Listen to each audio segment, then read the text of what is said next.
visions through my dreams, seeing myself swimming in the universe. My ancestors gave me gifts to read cards, predict and heal. My name is Daphne, but spirit calls me Babylon. Angels communicate through numbers. Intuition is so deep. The gift I fully embrace within.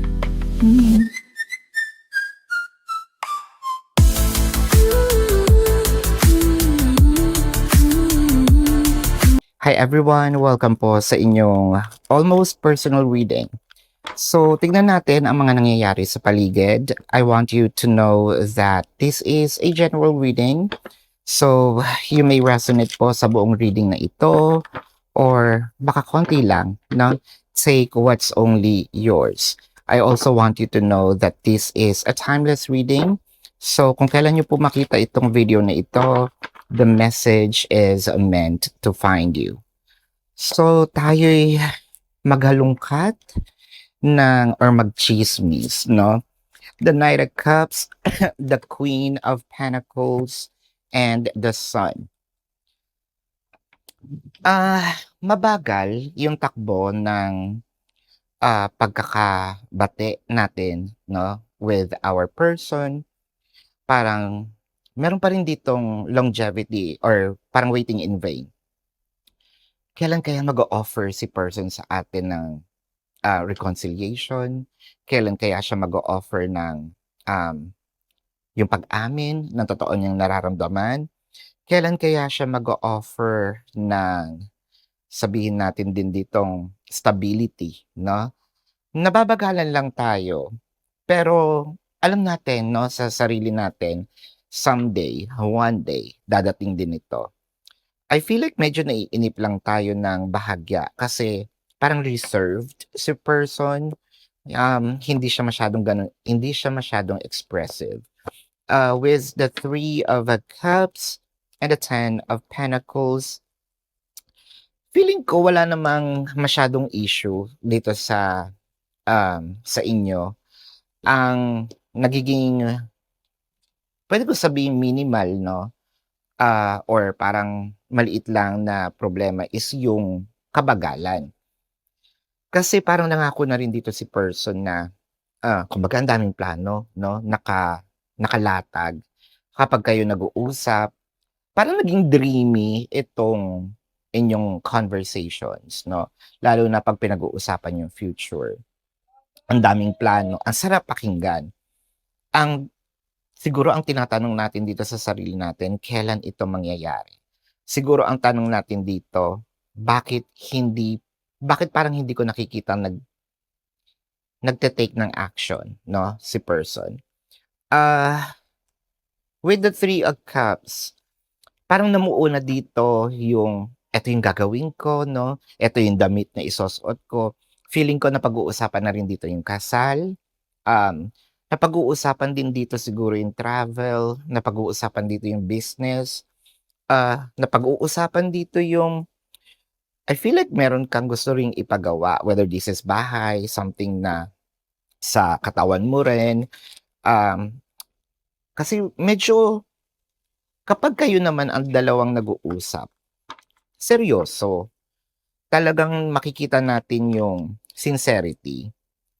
Although, yun nga sa salita, nafe-feel natin. Sa action, parang minsan napapansin natin na bakit parang binabaliwala or hindi binibigyan ng pansin. Parang feeling mo tuloy, parang nagto-talk shit ba to? Or sinasabi lang ba nito yung gusto kong marinig? With the Death card, the Ace of Wands, and the Chariot. Parang feeling mo nga, ay inuuto ba ako nito? Merong mga bagay, minsan siguro, napapaisip tayo, sandali, tino-talk shit ba ako or inuuto ako dahil gusto niya lang ng sex? Um, may mga pagkakataon siyempre this is not a perfect relationship. May mga pagkakataon na nag-aaway kayo, nakikita natin na siguro ikaw sa sarili mo, ikaw din siguro sinasabi, "Wag mo nang gawin yung mga pinangako mo, total hindi mo naman" yung 'pag nagagalit ka 'no, "Total wala naman akong nakikita, total wala naman akong napapansin na improvements," 'no. The Fool card and the Strength card. Hindi lang siguro masabi sa'yo ni person na, "Sinusubukan ko, nagta-try ako." Um, Wala pa akong gano'n kalakas na kakayahan para i-offer, i-project 'no, sa'yo yung mga pinag-uusapan natin. Siguro your person is doing all of this behind the curtain. Hindi niya masyadong shino-show off ang mga nangyayari, ang mga plano, but I feel like gustong-gusto niya itong gawin. Gustong-gusto niyang i-offer sa'yo. Medyo nape-pressure, yes. Kaya siguro meron ditong the strength card na either wala pa akong masyadong idea sa ganiyang pagpaplano, pero ginagawa ko naman. Kaso baka kasi mag-fail, mawalan ka ng tiwala sa akin with the strength card 'no. Kaya mas pinipili kong 'wag ipakita sa'yo, 'wag sabihin sa'yo. Pero deep inside medyo nasasaktan si person dahil meron namang attempts. With the Ace of, Cups and the Four of, Cups, nandun kasi yung love 'no, nandun yung passion, nandun yung satisfaction kapag nagawa ko 'to. Meron lang talagang mga unfortunate events na parang si person sinasabi, "Ano ba 'yan? Kung makakakuha na sana ako ng bonus, napornada ng ganyan." Not because sa kagagawan niya. Puwede rin naman kunyari, you know, 'di ba 'pag may mga bonus ka ta's nakagawa ka ng offense 'no, dun sa iyong trabaho minsan natatanggal yung incentive. Hindi naman ito yung kagagawan niya na pinansugal, yung gano'n. This is more of puwedeng unintentional 'no, talagang inaalat lang si person ng bahagya. Siyempre ayaw naman niya yun sa'yo i-share with the Four of Cups clarified with the Two of, Cups and a Knight of Swords.